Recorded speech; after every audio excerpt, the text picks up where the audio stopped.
Assalamualaikum warahmatullahi wabarakatuh. Apa kabar adik-adik? Semoga kalian dalam keadaan sehat ya. Bertemu lagi dengan saya Bu Lela. Di video kali ini Ibu Lela akan bahas tematik kelas 4, yaitu tema 3, peduli terhadap makhluk hidup. Subtema 2, keragaman makhluk hidup di lingkunganku, pembelajaran 2. Hari ini kita akan belajar PPKN menjelaskan kewajiban terhadap hewan peliharaan, SBDP membuat mozaik bentuk hewan. Sikap yang dikembangkan yaitu disiplin dan tanggung jawab. Mari kita belajar dengan penuh semangat. Nah, apakah kamu punya hewan peliharaan? Apa yang harus kita lakukan terhadap hewan peliharaan? Nah, pasti kalian di rumah mempunyai hewan peliharaan ya. Tidak hanya kamu, mungkin orang tua kamu juga mempunyai hewan peliharaan. Biasanya kalau misalkan di rumah itu keseringan yang menjadi hewan peliharaan itu kayak kucing, burung, dan sebagainya. Nah, di sini ada teks yaitu judulnya Dayu dan si Mungil. Sudah sejak lama Dayu ingin punya binatang peliharaan. Dayu ingin memelihara kucing. Dulu ibu berjanji Dayu boleh memelihara kucing ketika Dayu sudah cukup besar. Kata ibu, Dayu bisa mempunyai binatang peliharaan jika sudah mandiri dan bisa bertanggung jawab. Sekarang Dayu sudah kelas 4 SD. Senang sekali hatinya ketika suatu hari ibu memberinya izin untuk memelihara seekor kucing. Setiap sore, kucing belang berwarna hitam putih itu berkeliaran di halaman rumah Dayu. Dayu memberinya nama si Mungil sesuai dengan tubuh mungilnya. Benar kata ibu, ternyata memelihara binatang membutuhkan tanggung jawab. Pantas saja, seandainya Dayu masih kecil, belum mandiri, dan belum bisa mengurus dirinya sendiri, tentu si Mungil menjadi tidak terurus ya. Setiap hari Danu bertanggung jawab untuk memberi makan si Mungil. Dayu juga harus menjalankan kewajiban untuk membersihkan kotoran si Mungil. Ibu juga meminta Dayu untuk rutin membersihkan keranjang tidur si Mungil. Dayu pun menjalankannya dengan senang hati. Ia sayang pada si Mungil.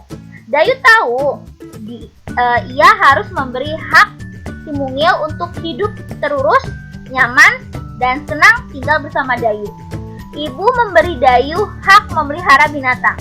Dayu pun harus menjalankan kewajibannya untuk mengurus kebutuhan si Mungil. Nah, ini adalah beberapa teks ya, Dayu dan si Mungil. Nah, di sini ada beberapa pertanyaan dari teks Dayu si Mungil. Bagaimana perasaan Dayu ketika memelihara hewan peliharaan? Dayu merasa senang sekali ya ketika suatu hari ibu memberikan izin untuk memelihara kucing. Tapi dengan catatan Dayunya sudah mandiri dan sudah bisa bertanggung jawab. Kemudian, apa yang dilakukan Dayu terhadap hewan peliharaannya?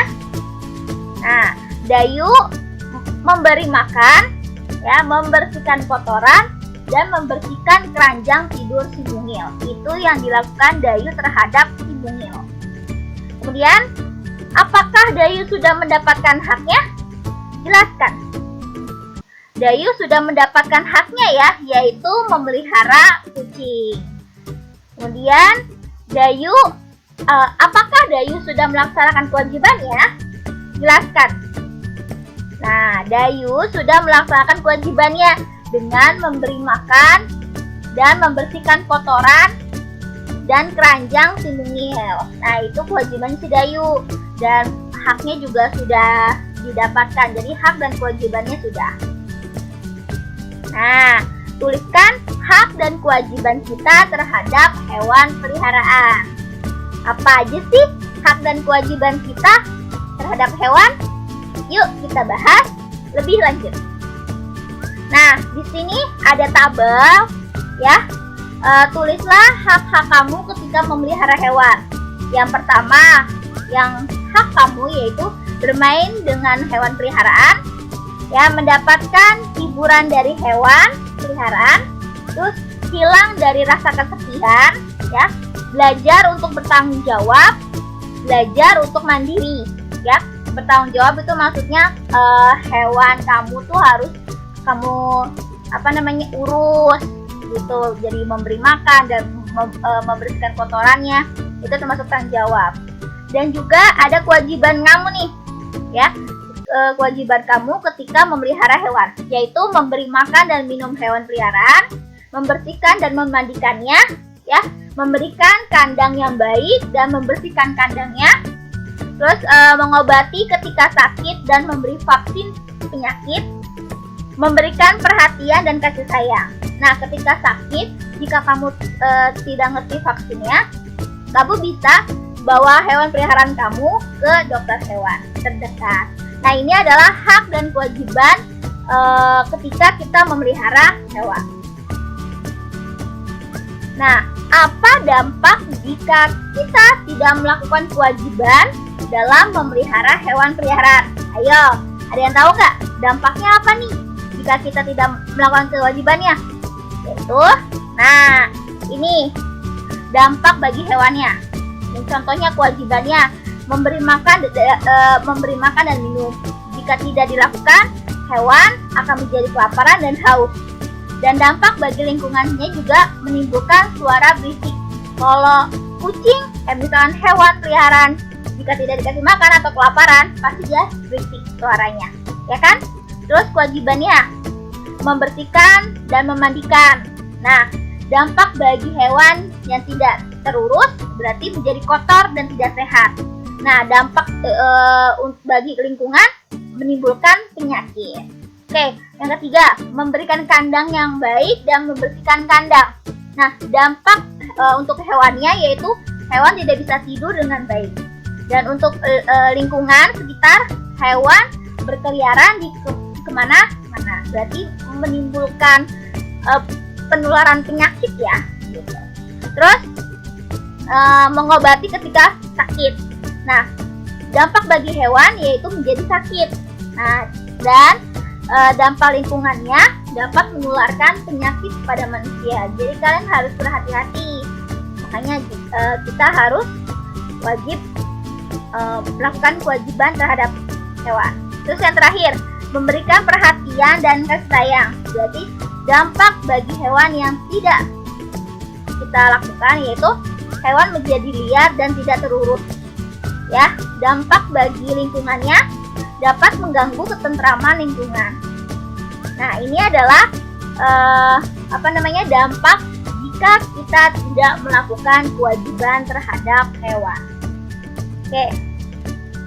Kewajiban merawat hewan peliharaan sangat penting karena kebersihan dan kesehatan hewan di hewan pelihara berpengaruh pada lingkungan sekitar dan hewan itu. Jika hewan kita kotor, hewan tersebut akan mudah sakit dan dapat menularkan penyakit kepada kita atau hewan lain. Lingkungan akan terasa tidak nyaman. Oleh karena itu, memandikan, merawat, dan mengobati hewan peliharaan saat sakit sangat penting dilakukan. Ya, itu catatan untuk kamu yang mempunyai hewan peliharaan di rumah. Nah, amati gambar berikut. Gambar apa sih nih anak-anak? Ini tuh termasuk gambar hewan ya, yaitu hewan burung. Ini termasuk apa ya? Yaitu mozaik. Ya, gambar ini adalah termasuk mozaik. Apa itu mozaik? Mozaik merupakan karya seni tempel yang mengombinasikan potongan-potongan disusun membentuk sesuai yang diinginkan.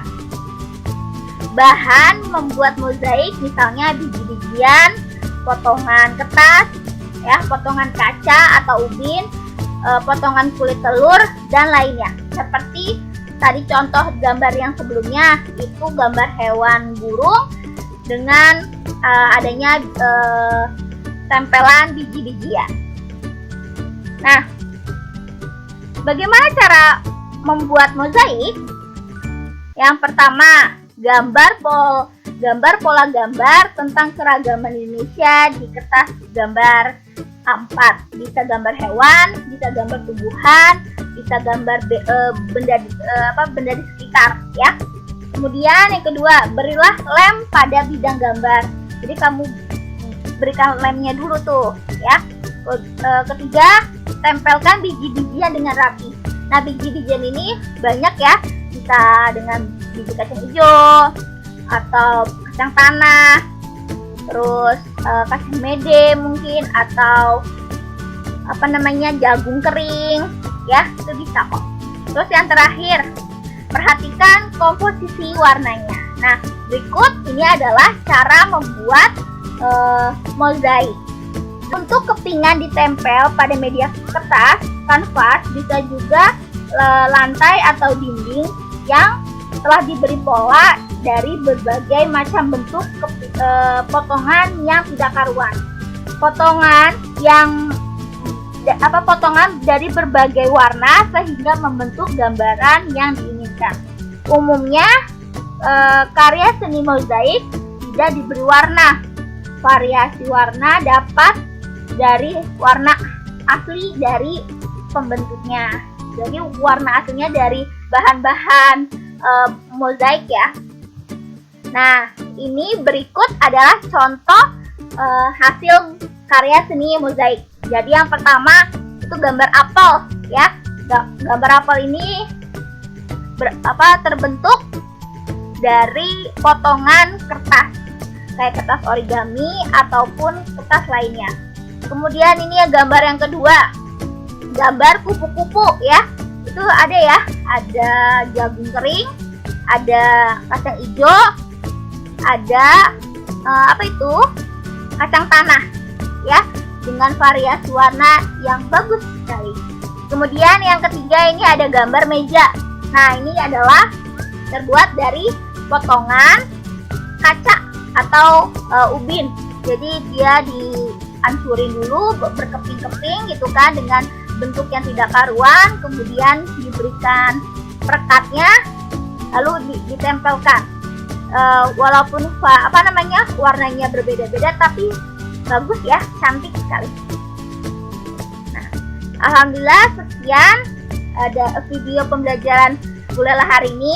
Ibu Lela ucapkan terima kasih. Wassalamualaikum warahmatullahi wabarakatuh.